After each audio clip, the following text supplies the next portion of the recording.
To the podcast series Coastal Tongues and Saving Lives Through Language. I am Burçak. I am Nada. And we are from Rostock University, and right now we are in Rostock, Warnemünde. In Germany. Yes. Today we're gonna show you how the old culture and the old stories protect the sea and the culture in the Warnemünde. Behind me there is the Baltic Sea, and people have been fishing in those shores since the year 1200. And for 100 years, people know the exact local words for the wind, sea, and the fish to save the local culture and to protect the sea. But today, as the coast changes and the tourism grows, we are forgetting the old terms. And when we start forgetting the old terms, we are forgetting how to take care of the nature.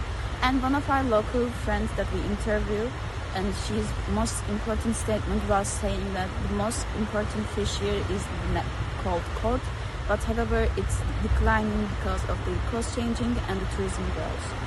So while we stand here in the sand, large commercial ships are out there in the deeper waters. Modern businesses usually use simple and general labels on seafood so we can sell quickly. But if we use those simple and generic words, we tend to ignore the details that exist in nature. And if we don't know the name of the fish, how are we supposed to protect it from disappearing? And that's why our friend, the one that Burçak mentioned earlier, Noah, told us that there are actually 3 species of flatfish, a very common fish here in this area, that people don't know about, and even fishers can't distinguish between. The one that our souls are eating are called lice and flounder, and there is a third one called dab.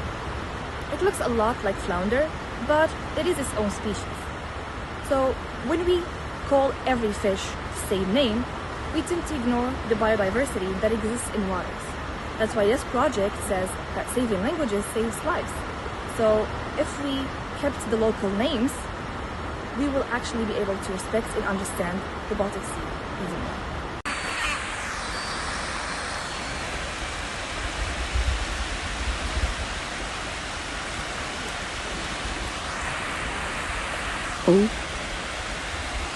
And welcome back from Warnemünde. We're here in Rostock, specifically in Rostock port, known as Stadthafen.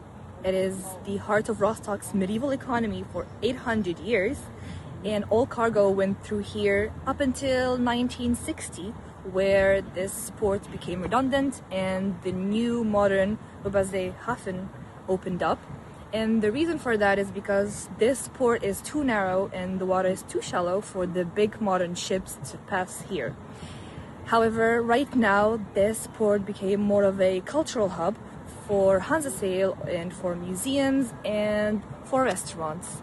Not only that, but the fishing tradition continues from Warnemünde all the way here, where people actually fish from time to time when the weather is nice and when people can go around and have fun all together and party as well, which is a culture here at the city port of Rostock.